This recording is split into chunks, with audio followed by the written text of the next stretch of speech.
Vous savez que Marguerite Duras, elle a été en couple avec un homosexuel qui avait 38 ans de moins qu'elle. Cet homme, c'est Yann Andrea. Et cette histoire, elle fait l'objet d'un spectacle dont je te parle en 5 minutes. Ce spectacle s'appelle « Je voudrais parler de Duras ». Je suis Mathis Grosso, vous regardez Le Compas dans l'œil, le format mensuel de l'œil d'Olivier, où on revient en fait sur des petites pièces qu'on a vues et pour lesquelles on a des coups de cœur. Julien de Rivaz du collectif Bajour, il a convié Catel Doni pour restituer ce témoignage de Yann Andrea, qui donc revient sur la relation d'emprise qu'il a eue avec Marguerite Duras pendant une quinzaine d'années. C'est ça, moi j'ai découvert à peu près tout en même temps, Yann Andrea, Marguerite Duras, la vie de Marguerite Duras et de Yann Andrea, et à quel point son œuvre et sa vie sont poreux. Et en fait, ce récit qu'en fait Yann Andrea, même si c'est accidentel, ça ressemble déjà à du théâtre en fait. Et très vite, ça pourrait se prêter à un seul en scène, quoi.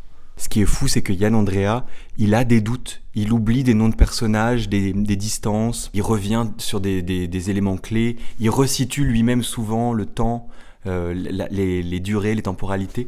Du coup, en fait, c'est très théâtral, par nature quasiment, ce texte. Ce qui nous tient à cœur, c'est que ce spectacle ne devienne pas effectivement un one-man show, un seul en scène et un morceau de bravoure pour un acteur.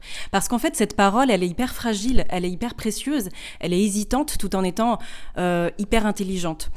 Ce qu'on sait, c'est que Yann Andrea, jamais de lui-même n'aurait parlé comme ça pendant 1 heure à des gens qu'il ne connaît pas de Marguerite Duras. Il n'aurait jamais eu cet aplomb, cette légitimité, et le théâtre la lui prête. Et Julien le lui prête. Et c'est un homme qui parle en présence d'une femme. Et cette femme, moi, je laisse les spectateurs décider de qui elle est. S'ils veulent voir en moi Marguerite Duras parce que j'ai le petit col roulé de chez Apostrophe, très bien, mais s'ils n'ont pas la référence, c'est pas grave. Si pour eux, je suis une psychanalyste ou juste une régisseuse, parce que concrètement, c'est ce que je fais. En tout cas, il existe effectivement une circulation d'adresses avec cette présence féminine entre Julien, les spectateurs et moi, et on l'a toujours trouvé très juste. On a en fait gardé l'intégralité du texte et on l'a remonté en enlevant les questions de la journaliste.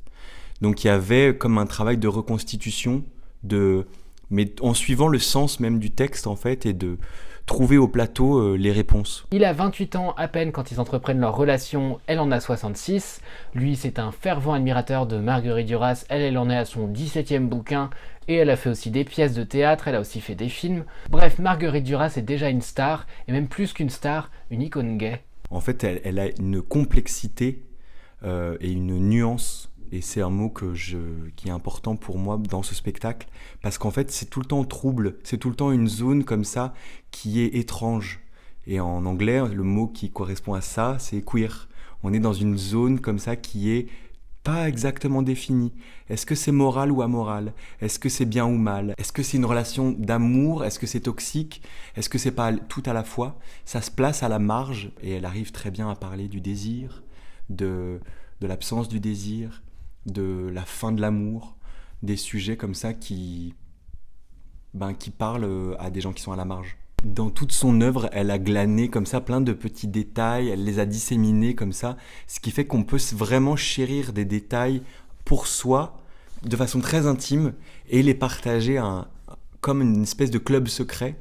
Et du coup, c'est ça qui est très drôle, c'est qu'au final, on se reconnaît entre Durassiens, de la même façon qu'on se reconnaît entre hommes. Et ce que je crois, c'est que les gens qui sont passionnés par Duras, ils sont très contagieux. Et d'ailleurs, quand on le joue en lycée, ce spectacle, c'est très beau parce qu'il y a très peu de lycéens et de lycéennes qui ont la référence littéraire, sauf quand c'est au programme du bac.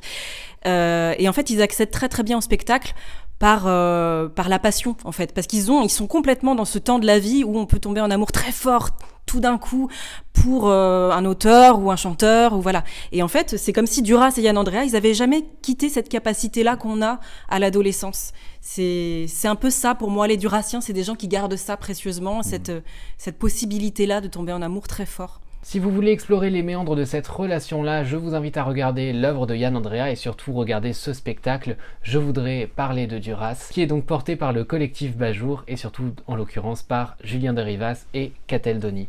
Pour les dates de tournée, ça se passe dans la description et si vous voulez en savoir plus surtout, n'hésitez pas à aller voir le site L'œil d'Olivier où on se penche un petit peu plus sur le reste de la programmation du festival Mythos. J'ai moi-même fait un article là-dessus.